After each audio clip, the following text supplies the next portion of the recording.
And welcome back, sixth grade.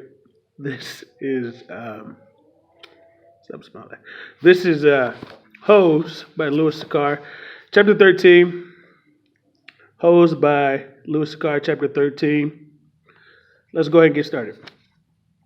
All too soon, Stanley was back out on the lake, sticking his shovel into the dirt. X-ray was right.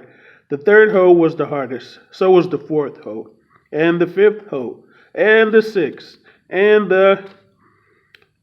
He dug his shovel into the dirt. After a while, he lost track of the day of the week and how many holes he dug. It all seemed like one big hole, and it would take a year and a half to dig it. He guessed he'd lost at least 5 pounds. He figured that in a year and a half, he'd either be in great physical condition or else dead. He dug his shovel into the dirt. He couldn't always be this hot. It couldn't always be this hot, he thought. Surely it got cooler in December. Maybe then they froze. He dug his shovel into the dirt. His skin had gotten tougher. It didn't hurt so much to hold the shovel. Page 60. As he drank from the canteen, he looked up at the sky. A cloud had appeared early in the day. It was the first cloud he could remember seeing since coming to Camp Green Lake. He and the other boys had been watching it all day, hoping it would move in front of the sun. Occasionally, it got close. But it was just teasing them. His hole was waist deep. He dug his shovel into the dirt. As he dumped it out, he thought he saw something glisten as it fell into the dirt pile. Whatever it was quickly buried. Stanley stared at the pile for a moment, unsure if he'd even seen it. Even if it was something, what good would it do to him? He promised to give anything he found to X-ray. It didn't seem worth the effort to climb out of his hole to check it out. He glanced up at the cloud, which was close enough to the sun that he had to squint to look at it. He dug his shovel back into the earth, scooped out some dirt, and lifted it over to the dirt pile. But instead of dumping it there, he tossed it off to the side. His curiosity had gotten the better of him. He climbed out his hole and shifted his fingers through the pile. He felt something hard and metallic. He pulled it out.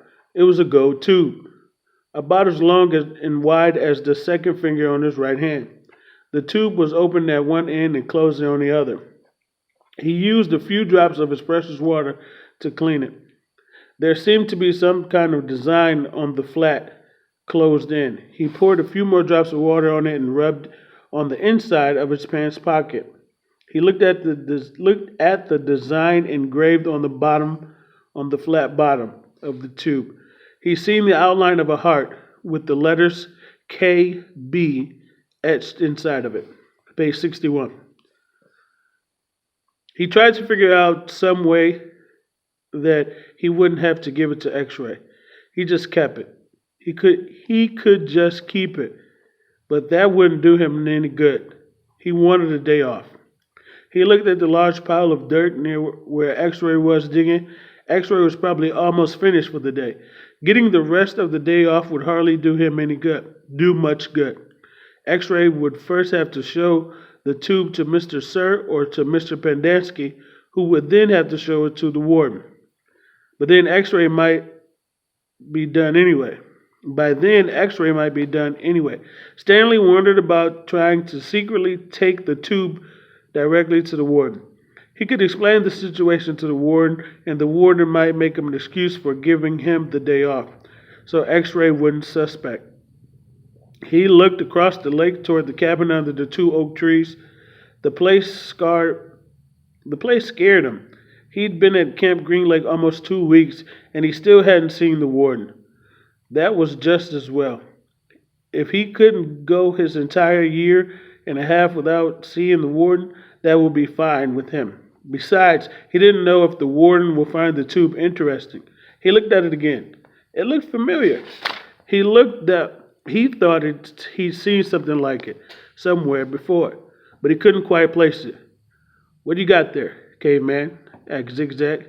Stanley's large hand closed around the tube. Nothing. Just, it was useless. I think I might have something. Another fossil? No, I'm not sure what it is. Let me see, said Zigzag. Instead of showing it to Zigzag, Stanley brought it to X-Ray. Zigzag followed. X-Ray looked at the tube, then rubbed his dirty glasses on his dirty shirt and looked at the tube again. One by one, the other boys dropped their shovels and came to look. It looked like an old shotgun shell. Shotgun shell, said Squid. Yeah, that's probably what it is, said Stanley. He decided not to mention the engraved design. Maybe nobody would notice it. He doubted X-Ray could see it.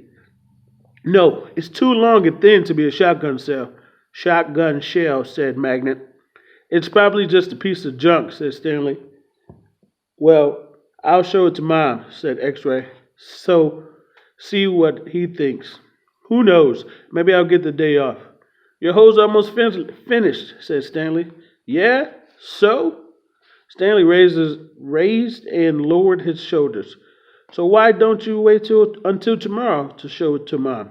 He suggested. You can't pretend you found it first thing in the morning. Then you can get the whole day off instead of just an hour or so this afternoon.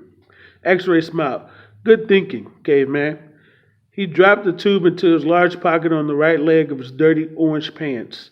Stanley returned to his hoe. When the water truck came, Stanley started to take his place at the end of the line. But X-Ray told him to get behind Magnet in front of Zero. Stanley moved up one place in line. Alrighty, you guys, that's the end of chapter 13. Until the next video, have a great day.